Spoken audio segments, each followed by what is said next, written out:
Hello friends, I am Anvesha and I welcome all of you to my channel Aspiring Banker Anvesha. If you are new to the channel, please subscribe to the channel and also click the bell icon to get notified for the upcoming sessions. In the video today, I am going to discuss a few questions for your SBI Clerk Mains examination. These questions are from the Olive Board mock test series. Yesterday I had discussed some questions for your SBI Clerk Mains examination from practice mock and test zone.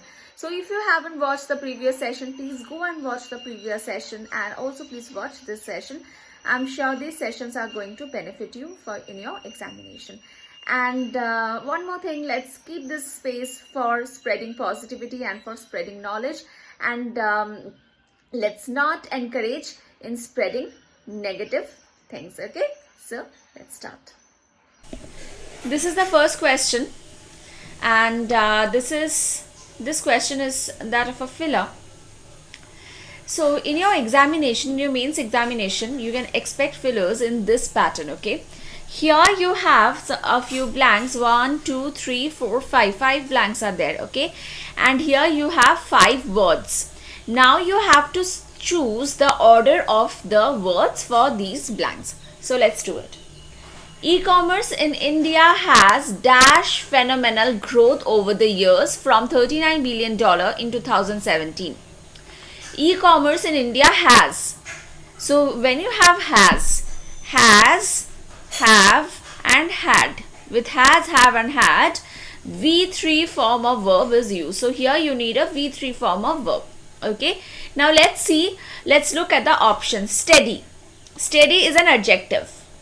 Rise, V1. Seen, V3. Growth is a noun. Are is a be verb. Right? So here you have only one V3 and that is C. So C should come here. Right? E-commerce in India has seen phenomenal growth over the years. Okay. Now you know that the first blank will have C. So from this, option A is ruled out, option D is ruled out, and option E is ruled out. Okay. Next is here, it is projected to dash. It is projected to dash 2 plus V1. 2 plus V1. Now V1 you have only B. Only B is V1 form of verb, that is rise. It is projected to rise. So here you have to place B. So CB. CB. So this is my answer. You do not need to solve the other blanks. Okay. But for explaining, I will solve the other blanks here. Okay. But in your examination, you do not need to solve the other blanks. Okay. There has been a dash expansion of online offerings. A dash expansion. What is expansion? Expansion is a noun. Expansion is a noun. So here you need an adjective. So adjective A. A is an adjective, so A should come here. Okay. Next. The liberal foreign direct investment FDI policy where 100% business to business transactions dash allowed. Business to business transactions noun, allowed as a verb. Right. So here you need a be verb. Transactions are allowed, E. Okay, is also fueling the dash, the plus noun. The plus noun. So fueling the growth, D. Okay, so you can solve this question only with the knowledge of grammar. You do not need anything else. Right? Now let's move to the next question. Okay. Now this is the next question. Same pattern. Our dash fear of missing out is a syndrome that haunts us in the modern era. Okay. Svend Brinkmann, professor of psychology at Aalborg University in Denmark, says it is driven by several different factors. Social media is perhaps the biggest culprit, as it often dash you to compare. Okay. So this question also we are going to solve using grammar. Okay. Look at this part. It often.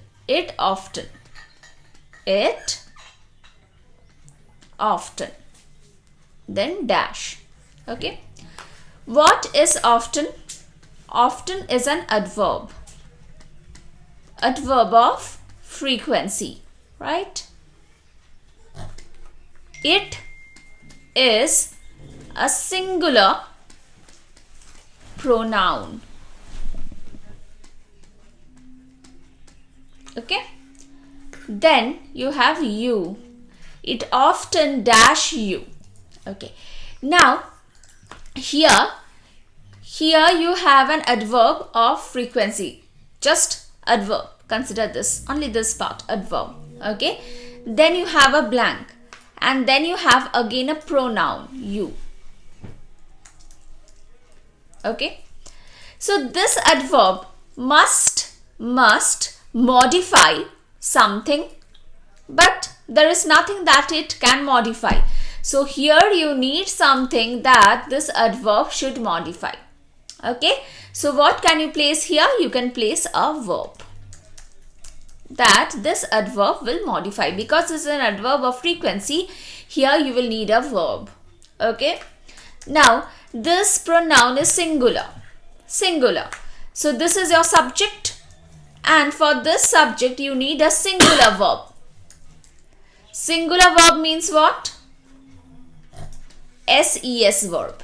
Okay, SES verb. Now search for an SES verb here. D. Forces. So D should come here. Okay. Now only with the help of this blank, I will solve the question. Okay. The second blank has D. The second blank has D. Second blank A.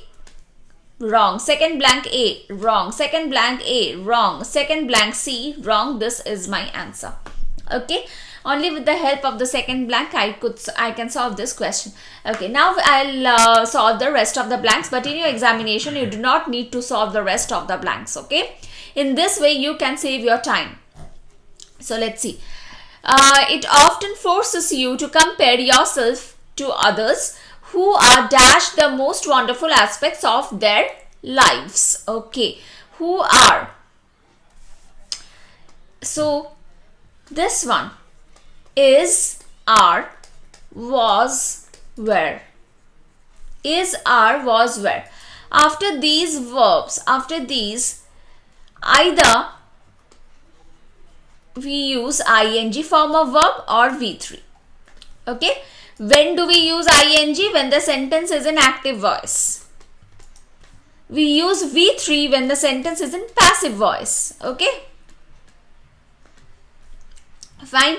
So here the sentence is in active voice. You to compare yourself to others who are dash the most. This who is used for others. This is your subject. This is your subject. So subject plus verb. Subject plus verb. So the sentence is in active voice. So here you will use an ing form of verb. Ing form of verb which is displaying. Right. So A should come here. Okay. Next. He says it can make you think inward and develop an unhealthy. Unhealthy is an adjective. Unhealthy is an adjective. So here you need a noun. Okay. So here you need a noun. So let's search for a noun. This one is done. This one is over. So inherent. Inherent is an adjective. Match. Match. Verb. Urge is a noun. Okay. So here E should come. To constantly change yourself to. 2 plus V1. Constantly change yourself 2 plus V1. V1 is match. C. Okay. Now we are left with the first one. Our dash fear, our inherent fear. Here fear is a noun and inherent is an adjective. So inherent will come here. Okay. So the right answer is option A, B, D, A, E, C. Okay. Let's move to the next question now. Okay. Now this is the next question. Here you have two sentences. One blank in each sentence. Now you have to choose one word that will fit both the blanks. Okay. 2 more US Republican senators have announced their opposition to their party's efforts to revamp. Revamp means revive. revamp Obamacare, dash the controversial legislation in its current form and potentially dealing a monumental setback to President Donald Trump. Life has a natural way of dash even the best laid plans, so experts recommend building a cushion or a slush fund for of sorts. Okay, let's understand the meaning of the words at first. Mooting. What is the meaning of mooting? Mooting means to bring up something, to bring up a topic for discussion, or to raise a topic for discussion. Okay. Derailing. Derailing means to obstruct something, obstruct the happening of something, to hinder. Okay. Conceptualizing something means what? To build an idea or a plan. Okay. Institutionalizing means to establish.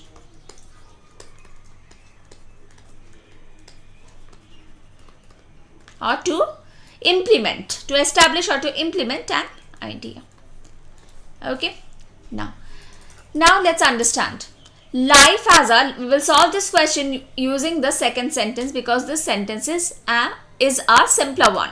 Okay.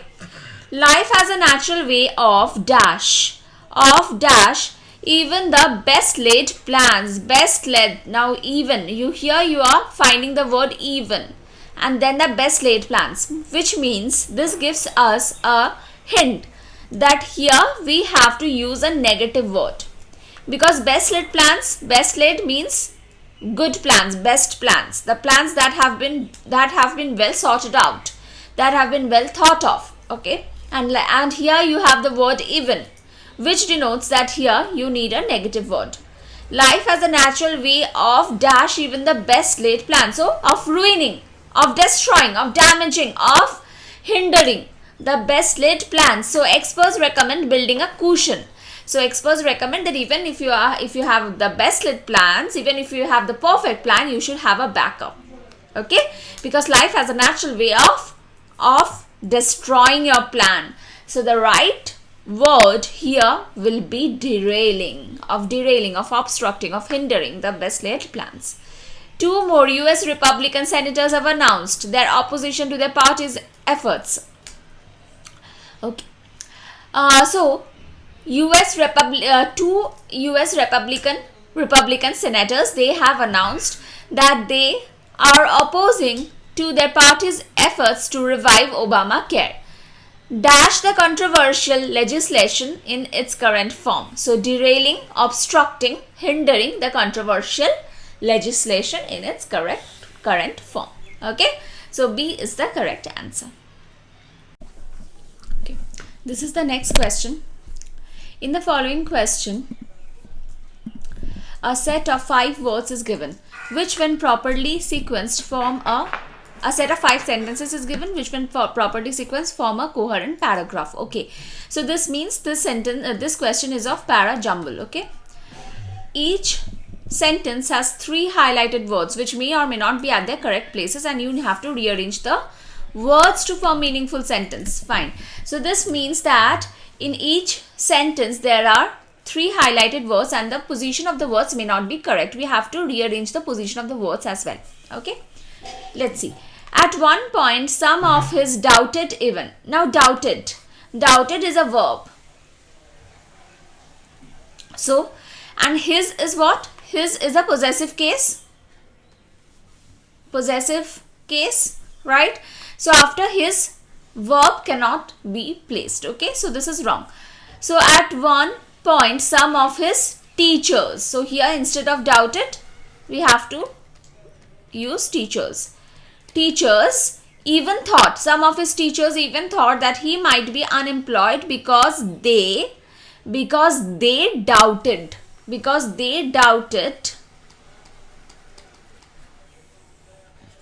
whether he could teach normal economic students, that is people who knew less mathematics than he did. Okay, next.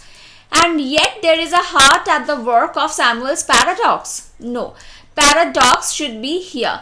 There is a paradox at the heart of Samuelson's work. Paradox at the heart of Samuel's work means in the central part of Samuel's work, which means in the theme of Samuel's work. Fine. For 30 to 40 years after the end of the Second World War, Paul Samuelson was one of the best known economists of all the time. No rearrangement is required. His name would have been eclipsed not just to other economists. No. Eclipsed means what? Hidden. His name would have been hidden not just to other economists and students, but to readers of the New York Times, the Washington Post, and above all Newsweek, where he had a regular column for 15 years, and in some parts of the world. Samuelson's fame, even familiar. Fame cannot be familiar, right? Samuelson's fame, even familiar. No. Now this familiar should come here. His name would have been familiar. Okay, that is known. His name would have been known. Samuel had a regular column, which means he regularly wrote in this Newsweek. Samuelson's fame even eclipsed that of John Maynard. What is the meaning of this? Meaning of this is Samuel's fame was so much that Samuel's fame was so much that the fame of John Maynard got hidden behind it. Okay, so eclipsed should be here. Okay, familiar, column, eclipsed. His reputation was based on his mathematical economics, nothing theories. Theories cannot be nothing. Abstract theories. Okay, reputation, then abstract, and then nothing. That would mean nothing to non-economists. Okay, so which means a non-economist could not understand his theories. Okay, now we will solve this parajumble. Okay, so you know that your passage cannot start with a pronoun. So in sentence A, you have he, which is a pronoun, and the noun for this is not given. So this cannot be your first sentence. B. In sentence B, you have and yet. Sentence B starts with and yet. Now your passage cannot start with these connectors. So B cannot be your first sentence. Sentence D starts with his. So no, cannot be your first sentence. E starts with his. Cannot be your first sentence. C has the complete name of the person, Paul Samuelson. So C should be your first sentence. Okay. Now C says for 30 to 40 years after the end of the World War, Paul Samuelson was one of the best known economists of all time. Okay, so Paul Samuelson was very well known for 30 to 40 years. Okay, so he was very well known. And how popular he was, how famous he was is given in sentence D. That his name would have been familiar. His name was familiar not only to other economists but also to the readers of the New York Times, the Washington Post and Newsweek, where he had a column for 15 years. He was even more popular than your John Maynard, right? So D will come after C because D says how popular he was. Okay, C, D is a pair. Fine. Now if you look at sentence B, B says, and yet there is a paradox at the heart of Samuelson's work. So this is a contradictory connector. Yet is a contradictory connector, right? Okay, and it is a contradiction to what? Contradiction to CD, because CD says how popular he was. Okay, and B says that there was a paradox in his work. So these two things are contradictory. So B should come after CD. Okay. Now, why are we saying that there was a paradox? That is given in sentence E. His reputation was based on his mathematical economics, abstract theories. That would mean nothing to non-economics. So his theories could not be understood by people who were not from economics background. Okay, so E justifies sentence B. So E should come after B. Okay, fine. And then your A says that at one point some of his teachers even doubted that he was unemployed because one of his teachers even thought that he was unemployed because they doubted whether he could teach normal economics students, that is people who knows less economics. So his teachers thought that he was not capable of teaching people who knew less mathematics. Okay, normal economic students. So that is what is given in E. His theories meant nothing to non-economists. That is, his theories were not understood by non-economists or people who were weak in the subject. See, for example, so A again justifies what was written in E. So A should come after E. So the final arrangement is C, D, B, E, A. Okay. Fine. So now let's solve one question from this. Which of the following is the correct order of the highlighted words in the third sentence? Third sentence is B. Third sentence is B. So this one. And the correct order is paradox, hurt, work. Paradox, hurt, work. So B is the correct answer. Okay, in this way there were many questions. There are many questions from this passage. Arrangement of the words, arrangement of the sentences, and likewise. Okay, so here I will end the session today. I hope you have enjoyed the session. If you have, then please do like the video. Please share the video with your friends, and also please subscribe to my channel. I'll see you again in my next video. Bye.